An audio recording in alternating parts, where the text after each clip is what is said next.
next few moments. Well, good afternoon, everyone. My name is Veronica Hirsch. I'm Chokonada. From my mother, I'm Chiricahua Apache. And I have the pleasure and privilege of serving as the Career Readiness and Employment Student Programs Administrator at the American Indian College Fund. And I joined the College Fund last year, November 28th of 2022. Prior to joining the College Fund as a full-time staff person, I worked beginning March 2021 all the way through Turkey Day of November 2022 as an independent consultant for my own consulting firm, which I still have and operate, which is called Collaborative Connections. I provide career coaching, facilitation, and consulting services throughout Indian country in that capacity. But today I'd like to discuss my current work, working as a full-time employee at the American Indian College Fund. And let's see, I think we have a couple more people joining. Again, as you join, if you please make sure you look at that poll and please go ahead and respond to it.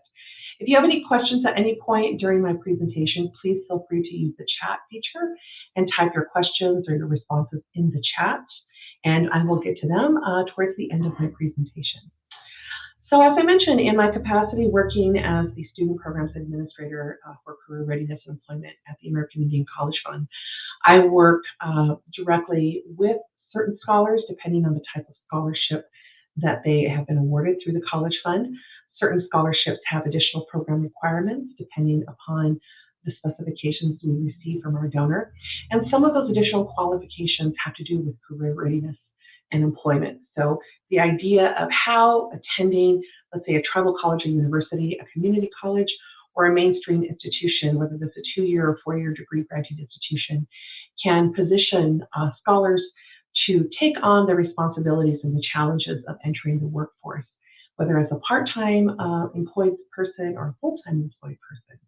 And so beyond just those types of challenges, really thinking about how we can encourage scholars to consider how they can show up as their true, authentic, and best selves.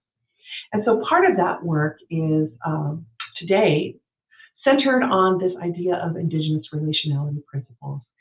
What that means, how they can be applied in practical contexts, and how we at the College Fund have chosen to incorporate specifically 6 Indigenous relationality principles into the work that we do on a consistent basis. And so with that, I'm going to go ahead and continue to our next slide. So one of the questions that my friend and now my supervisor and colleague, Mr. Jack Soto, who is the Senior Program Administrator for Career Readiness and Employment at the American Indian College Fund, one of the questions we asked ourselves is, in the context of our work, how can we effectively use Indigenous relationality principles to foster really profound change in the scholars with whom we interact, the scholars that we serve? And so thinking about that, we first went back to basics and looked at our own mission at the College Fund, which is short and powerful. And you can see it listed here. And intentionally I've put in boldface the main point of the College Fund, the main directive of our mission is to invest in Native students and tribal college education to ultimately transform lives and communities, and not just the lives of our scholars, but hopefully how that radiates outward to affect the lives of their family, their friends, their fellow tribal citizens, and tribal communities, and Indian country at large. And so what we decided to do is that we really wanted to reframe some of the outcomes that we had prior to intentionally incorporating these Indigenous relationality principles.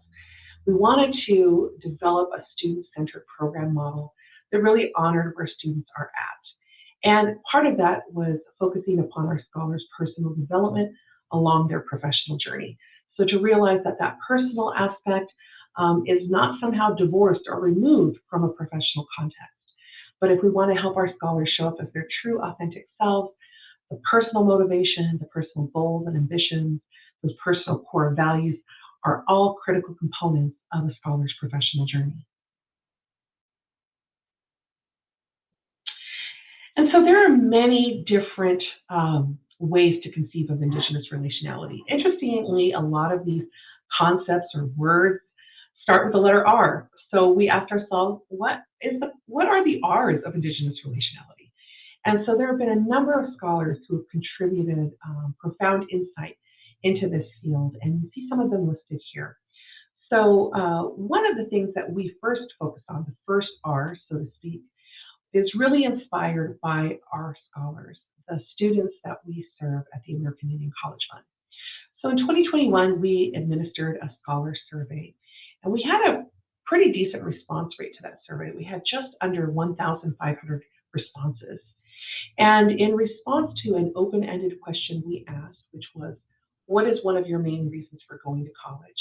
Our scholars overwhelmingly, over 75% responded, I want to give back. I want to give back to my people. I want to give back to my community. I want to give back to Indian country or to Indigenous communities. And we were so touched and moved by that, and we said, well, we are going to listen to what our scholars want. Our scholars want to give back. And so we landed upon the art of reciprocity. And that word reciprocity implies that there is a balance, an equal balance, not only between giving back, or giving to others, but also to receiving from other people as well. So that, we can't have burnout. We can't constantly give, and never receive. And on the same level, we can't be stingy. We can't constantly take, and never expect to give. So we really centered on the R of reciprocity. And again, we made that decision very intentionally, very purposefully, because we wanted to honor the desires of our scholars. As I mentioned, overwhelmingly stated their desire to give back. And so we were inspired not only by our scholars, but as I mentioned, by the scholarship of Indigenous people as well as non-Native allies in this field who have written extensively on this topic of Indigenous relationality. And so one of the first scholars that I'll mention, Dr. Sean Wilson, who is listed as the author of Research of Ceremony. Dr. Wilson is a Opaskwayak Cree. He is a professor, a philosopher, a teacher, and just his work that was published in 2008, when I read it, profoundly impacted my life. And so Dr. Wilson in that book touches upon many topics, but one of the areas he mentions focuses upon the 4 R's, and you see those listed there in that red font. Now, there is other scholarship that goes back as far as the last century. It feels a little weird for me to say that since I was born in the last century. But the scholarship from 1991 by Kirkness and Barnhart talks about First Nations in higher education, and they identify their own 4 R's, and you see those listed. And that scholarship has been very influential on a number of Indigenous philosophers, intellectuals, scholars, practitioners. And so as recently as 2021, Montgomery and Blanchard, in their work that was focused on environmental justice, noted the contributions of Kirkness and Barnhart and added a few more R's. So you see 7 R's listed there in red font. And then most recently in 2022, one of my dear friends, a couple of my former colleagues, jointly authored a paper regarding the 6 R's of Indigenous research. And so you can see those listed in red font. So the R's that I'm going to discuss today, this is not an exhaustive list. There can definitely be more aspects to Indigenous relationality. And in fact, that's what's so exciting about this topic, is that the definitions, even the R's themselves, the number of R's that we talk about or list, they are dynamic in nature, meaning that they can be adapted to various contexts. So they're not static. And that's what's, I think, so powerful about talking about this Indigenous relationality focus, is that it can be designed to meet specific needs of specific students or scholars, specific populations of people. And so with that, I'm going to share the 6 R's that we at the College Fund have prioritized. And again, that's not to imply that other R's or other concepts aren't as important or as deserving. But once more, we were inspired by feedback from the scholars that we serve. And then we were also thinking about the work that we do and how it makes sense, how it could fit. So I'm not going to read each of these definitions word by word, but I will touch upon them. So the first one that you see here, respect. We hear that word a lot in different contexts, but in the way that we are choosing to define that, again, realizing that this definition is adaptable, it is dynamic. It really begins with self, having respect for self. And part of that is appreciating our own lived experiences, our own talents, our own abilities, our own skills, and then having that same type of appreciation and regard for the intelligence, the lived experiences, the talents and the skills of other people around us, whether those individuals are our peers, let's say in a classroom context, or maybe they are our mentors, let's say in an internship context or work context. Maybe they are our work colleagues. I really love that word colleague because I think it transcends even a workplace environment. If we're in a classroom, we're colleagues. We're not just colleagues among us, let's say as students, but whoever is the teacher or the facilitator, that's also a colleague. So I really enjoy positioning that word colleague in a much broader context. So again, having an appreciation, a deep regard for all of those qualities that we can identify and that we can admire in the people around us. And then understanding that our reality is interconnected on profound levels.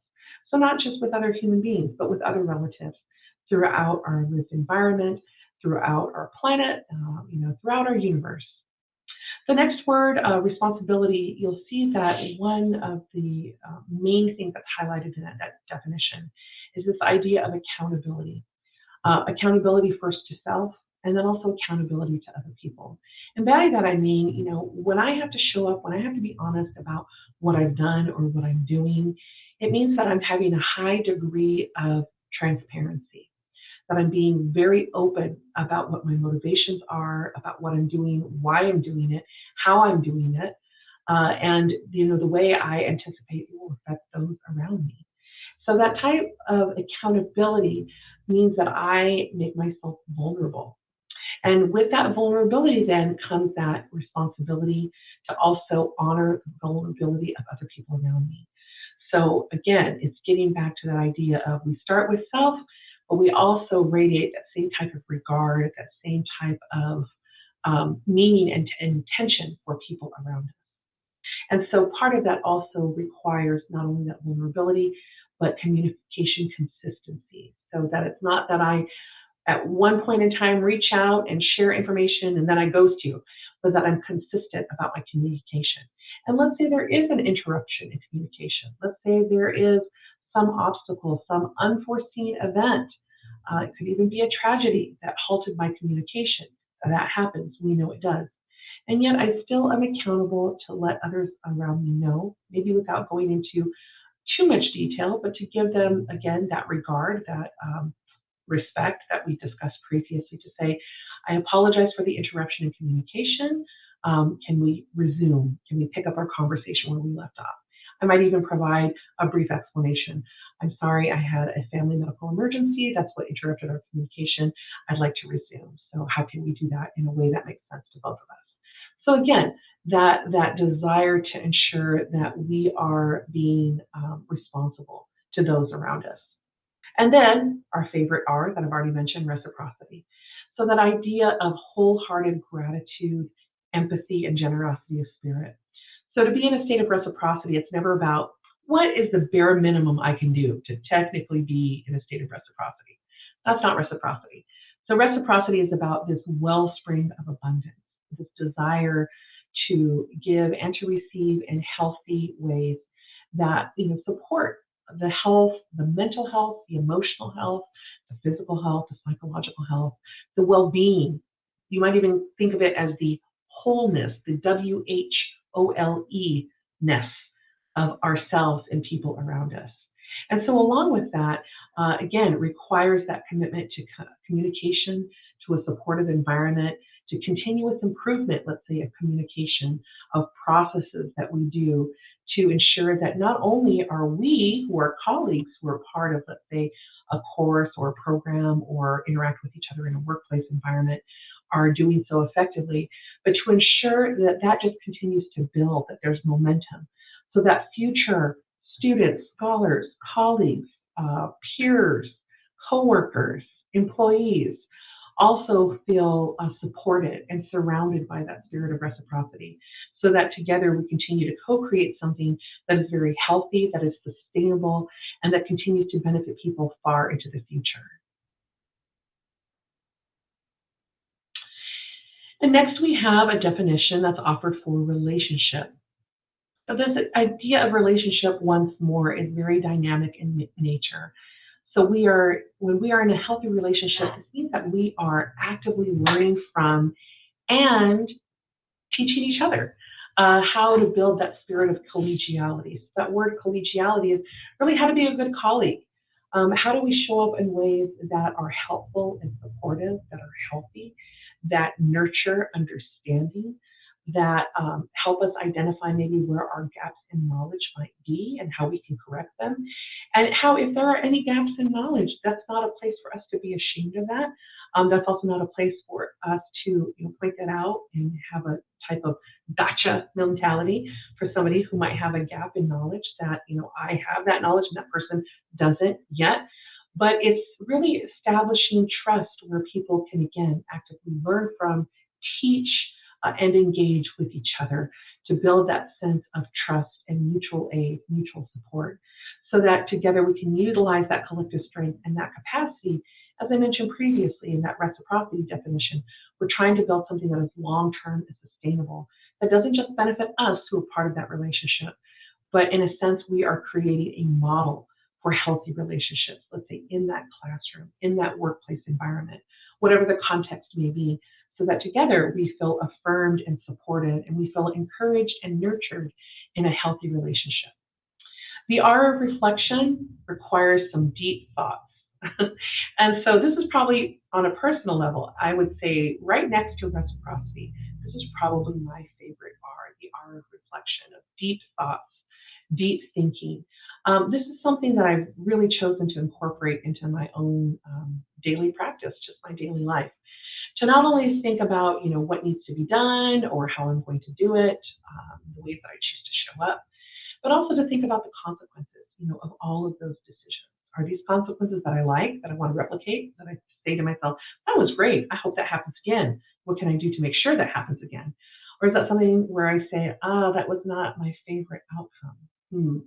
What do maybe I need to do differently? How do I need to reframe something so that maybe I enjoy a different set of consequences that are not only beneficial to me, but to other people around me or to the scholars that I serve? So this idea of self-examination of my actions, my responses, and the consequences of upholding those R's in my daily life, and how that informs my future decisions, how that even informs my personal story. All of us have a personal story to share. We are storytelling people, regardless of our specific travel tradition or travel background. We all know that we have different ways and contexts in which our stories are imparted, whether they are creation stories, they're coyote stories, if there are other types of stories, if they're just personal family stories. So all those stories mean something. They can inform us, they can instruct us, they can amuse us, they can entertain us, and they can also sometimes be cautionary tales. So all of these things that are part of reflection, I think is why this is one of my favorite R's, can really help us then consider how in our actions, our responses, and the consequences of those actions, how we can continuously improve to ensure that the the most amount of people can benefit from whatever it is, the work that we do. And then finally, the R of redistribution. So this idea that there is a shared commitment for those of us who are in relationship, healthy relationship with each other, to share the lessons that we've learned, to share maybe the resources that are available, to share those storytelling reflections with people around us, whether those are classroom colleagues, workplace colleagues and peers, and so on, people in your family, your friend group, people in your tribal community, people who are part of the various communities of which you're a part. Many of us are part of various communities, whether those communities are based on music or culture, certain subcultures, whether you skateboard or whether you're part of the LGBTQIA Two Spirit Plus community, whatever the case may be, thinking about how we're not stingy, let's say, with those blessings that we have been given, whether that blessing comes in the form of knowledge or in the form of a particular resource, but we're being very intentional and very creative about how we can share the blessing to those around us so that together we can continue to live healthy, happy, and whole lives. Let's see. Ashley, if you're not hearing anything, you might want to go ahead and refresh your browser. So in the line where you see that URL listed and you'll see just that little arrow that's going towards the right, go ahead and hit that and hopefully you can hear something. And let's see. I hope that other people can hear me. I hope I haven't just been a mime and you've just been watching my lips move this whole time. I hope that's not the case. Okay. I'll wait, Ashlyn, if you can just let us know if you can hear anything once you've refreshed your browser. And you can type that in the chat. Okay, so it was like that for the last few minutes. So let me take a quick pause. Anyone else in the chat, has your sound been affected? Have you been able to hear what I've been saying? You can just let me a yes or a no. Okay, thank you. Thank you, Leaba. Okay, so sometimes I know it can be our internet connection. Wonderful. Okay, thank you, Ashlyn. Thank you for letting us know. We don't want you to miss stuff, so I don't mind taking a little pause. Great.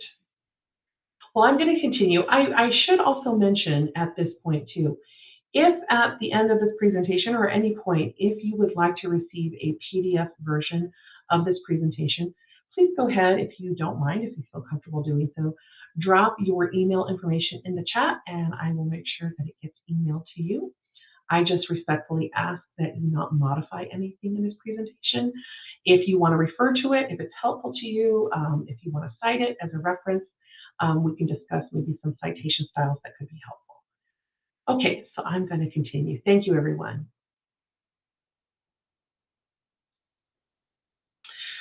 So after reflecting, there's that R again, on those 6 definitions of those R's that we just discussed, one of the questions that we asked ourselves, those of us who work at the College Fund, and then my supervisor, mentor, and friend, Mr. Soto, and myself specifically, we asked, how do we help nurture American Indian College Fund scholars' R journey? You know, how do we intentionally build these R's into the programs that we provide? And so one of the first things that we did, as I mentioned previously, is we centered our scholars' college-going motivation. As I mentioned, the primary motivation, over 75% of our scholars, about 1,500 scholars who responded to our survey last year, said their main motivation was to give back. And so we said, well, give back, that's part of that reciprocity R. So we really focused and emphasized the R of reciprocity. And we also provided our scholars with these dynamic definitions and explained them, like how this relates, let's say, to a particular program or scholarship that you've received, program of which you're a part. And so we've invited our scholars to reflect. So we actually just this, I'd probably say about a week and a half ago, finished collecting about, I want to say close to 900 survey responses, specifically relating to career readiness and employment. So this was a very specific subset of the scholar population that we serve.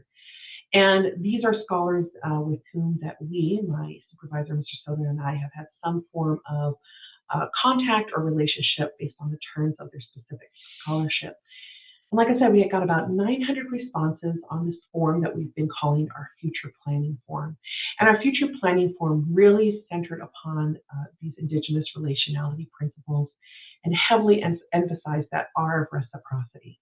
So in that form, we asked our scholars to self-reflect, to engage in that reflection R. And as part of that self-reflection, to define their core values, to think about, you know, what is personally important to them. They have personal core values. Are there cultural values that with which they've been raised or with which maybe they are reconnecting, that they have found to be really important, really central maybe to their identity construction or their identity concept. And so we've asked them to define what some of those values are, if they feel comfortable sharing their core values with us. We've asked our scholars to visualize their academic and professional journey, to be very intentional about that, to think along that journey, that academic or professional journey, how do their core values, personal and cultural, relate? Do they relate seamlessly? Is there a disconnect? If there is, what does that mean? And that's not for us to decide. You know, again, we are inviting our scholars to really engage in deep thoughts in the R of reflection. We've also invited our scholars to outline their personal goals. Again, bearing those core values, personal and cultural, in mind, bearing in mind maybe what they're visualizing along their journey. And we've also asked our scholars to consider what makes a good professional relative. We hear this all the time in our communities in various contexts of being a good relative, showing up as a good relative. Like that is or isn't how a good relative behaves. And so one of the things that we thought about is like, well, being a relative doesn't just start and stop in certain contexts. Being a relative is a 24/7, 365 full-time job, and on leap year, 4 extra days. Or how, no, 1 extra day, 4 extra days, 1 extra day. And so we said, okay, so that means that I need to then choose how I'm going to intentionally show up, let's say even in personal, not only in personal, but in professional spaces. And what that might look like when I choose to show up as a good professional relative. How do I bring all these R's to bear in the work that I do, whether it's work in the classroom or work in a workplace context or in an internship context, whatever the case may be. And so we've invited, like I said, on that future planning forum, and we really centered on reciprocity. We've also explained, and I offer this to you here, why that type of reciprocity reflection is so important and how it can be really useful and really practical. So when we choose to intentionally reflect, to think deep thoughts and to really center reciprocity in our lives, think of the ways that we choose to show up as a good professional relative with deep empathy, with generosity of spirit. That helps inform our storytelling capacity. That helps me relate who I am, what's important to me, why it's important to me, why anyone else might be interested in my story. It helps me be effective in conveying those things because I've taken the time. I've been very intentional about thinking what is important to me in all these contexts that I previously mentioned. That reciprocity reflection also helps me decide what I want to give and what I want to receive. So part of deciding what I want to give is not just, oh, I want to give everyone everything all the time. Truthfully, that's not sustainable. So in deciding what I want to give, I can prioritize what I have capacity to give. Because at different points in my life, I've had different capacities to give in different ways. I will share a personal example. So for about close to 30 years, I did a lot of caregiving support for my own relatives, my family members. So starting at the age of 13, I helped my mother provide direct care for my maternal grandmother, who over the course of about 25 years had significant issues with Alzheimer's disease. And so my maternal grandmother lived with my immediate family, my parents and myself. And as the disease progressed, she required additional levels of care. And so that is something that I was very honored to do from the age of 13 about till I was 30 years old. There was an overlap during that same period of time. I also provided direct care for my father, who was a Vietnam vet and was a two-time stroke survivor. My father experienced two massive hemorrhagic strokes in his brainstem, which thankfully he was able to recover mostly from. He was able to relearn how to walk, how to speak, but he did have other limitations just in his everyday life. So I provided direct care to my father. As my father was already in the recovery of a stroke, about 5 or 6 years after that, my mother experienced, we were in a car accident together and she got the brunt of it. And so my mother underwent a total of 6 spinal surgeries that eventually left her quite immobile. She could walk very short distances, but mostly had to use a wheelchair and a walker. So I spent about from age 13 to about close to 43, 30 years of my life in a direct caregiving capacity. And I mention that because at different points in my life, I had um, greater and lesser capacities to give. At different points of my life, I required more assistance. And so I needed to express that. I needed to share that. I needed to feel comfortable with the people around me to say, I need this. Can you provide support? So I had to explain what I wanted to receive.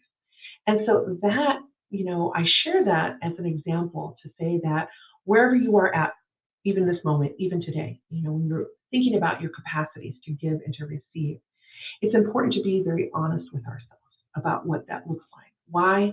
So that we can avoid burnout, so that we can also be comfortable in being vulnerable about the capacities that we have at any given point in time. And so that it also helps us prioritize what we can do, what we can feasibly do in any moment, whether that's in a classroom context or a workplace context. And so I just wanted to share that with you. That reciprocity reflection also helps us center our core values even within our professional goal plans. So maybe if one of my core values, let's say, is to really be close to home, as I mentioned, especially with caregiving responsibilities, that meant that part of my professional goal plan at that point in my life, so that was, like I said, 13 to 43. I am now 48 years old. I'll be 49 this December. That meant that for certain professional positions, I chose to only apply for positions that would not take me physically far away from my family because I have those priorities and responsibilities already that I chose to uphold. So again, centering your core values can help you with whatever your professional goals are and realizing that those goals can change. Now that all of my relatives that I mentioned have since passed on, and it's just me and a little black cat who was perched somewhere behind me at a certain point in this presentation. I now have greater ability to seek out opportunities that maybe permit me to travel, that allow me to go maybe internationally and do things in ways that I hadn't previously considered. Again, that's the dynamic nature of how priorities can shift and change, and that's part of my reciprocity reflection. That is now my current reality. So a reciprocity daily practice, which I choose to have, and you might consider also adopting for yourself, it really helps me start my day and map out my day, what I want to work on, what I want to accomplish. And again, realizing I have certain parameters, maybe I have certain deadlines to meet, and I also have certain physical capacities because the reality is there are only 24 hours in the day, and I need to make sure I get an adequate amount of sleep, that I have work-life balance, that I'm able to eat nutritiously, cook nutritious meals for myself, that I'm able to get outside and get some vitamin D, that I'm able to play with my little black cat who's somewhere roaming around, that I'm able to interact with friends in ways that are not just work related. So that is also helpful for me to prioritize. It helps me identify what I can do on my own and maybe where I need assistance because there's no shame in asking for help.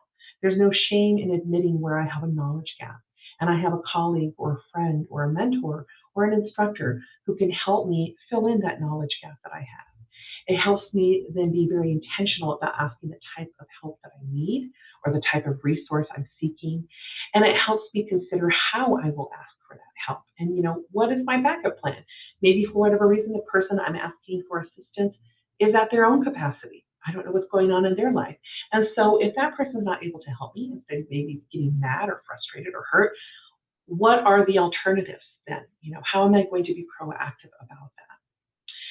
And as part of this reciprocity reflection, as I mentioned previously, not only does it help me effectively tell my story, it helps me cultivate a sense of resiliency. So the story I shared with you already about my own personal life, my caregiving responsibilities and realities, there are many challenges along the way, and that 3 decades, close to 3 decades of caregiving responsibilities, certain sacrifices I willingly chose to make and would do again, that has all helped me to remain resilient in the face of obstacles, in the face of challenges, even in the face of tragedies. And so, really choosing to intentionally develop a reciprocity daily practice as part of this reciprocity reflection has been enormously helpful for me on a personal level. Not only does that storytelling help me maintain and improve and enhance my sense of personal resiliency, it also allows me to show up as my authentic self. It allows me to even discuss subjects that are of a personal nature with you today, without shame, without hesitancy, or without nervousness or anxiety. Because I know that what I'm sharing is true. I know that what I'm sharing is authentic. And so I expect that you will receive it in the way I'm choosing to share it. And all of this adds up to a powerful set of, I'm calling them Indigenous transferable skills.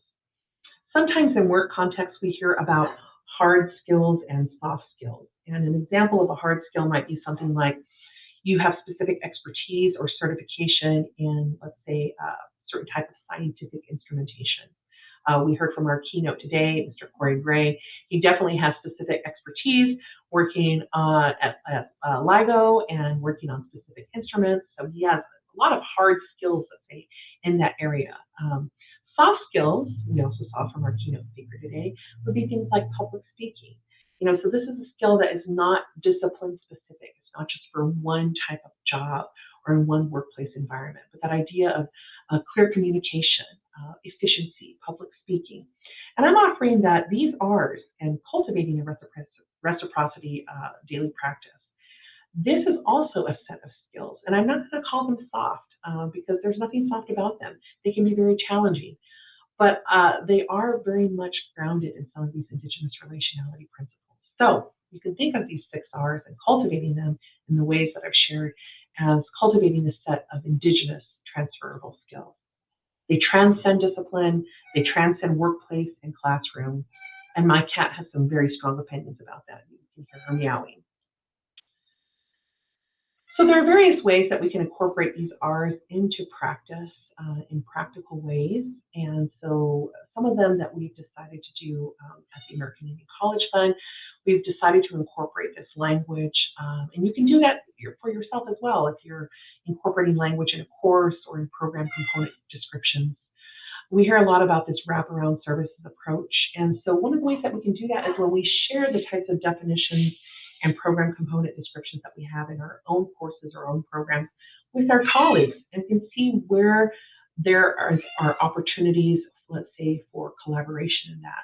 We can also discuss the ways that these R's relate to campus colleagues' core values and our own core values. And my cat is really excited about those R's right now. I'm going to skip forward just a couple slides here. Thank you. She is very cute and she's very tough. I'm going to show her. Hold on. Oh, I know why she's talking because I was on her tail. She was being very polite, like, please get off my tail. So this is my cat, Mi Pantera. Her name means panther in Spanish, and she is a black cat, and she is very precious. And now I'm going to put her down now that I'm no longer accidentally stepping on her tail. Or I'm going to hold her. I've just decided I'll hold her. It's just easier. Okay, so in program delivery, you can see all these different ways that we can present and discuss definitions. We can do surveys. We can even include some of these R's, the ways that you define them, in course or program-specific activities, and even the expectations that we have with our scholars. And this really can be helpful in inviting discussion with, let's say, the scholars with whom you're working, maybe in a classroom context or in a program context. This can also be really helpful in discussions with faculty and staff to think about how these R's relate, how they apply to a course or a program.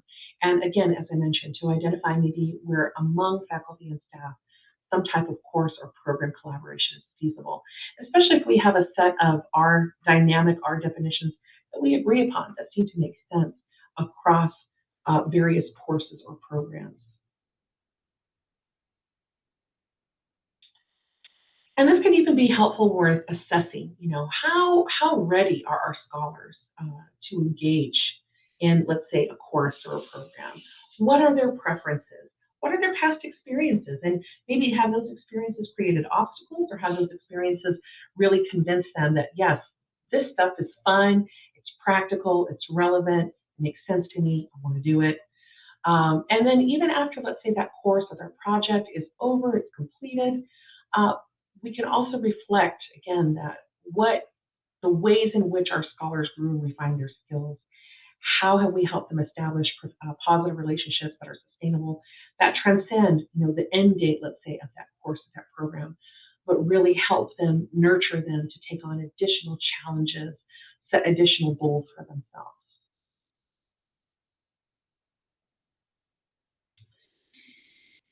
And then lastly, when we are evaluating programs or courses, we can think about, how the R's even relate in those capacities. So how well were we able to, let's say, engage our scholars in a course or a program?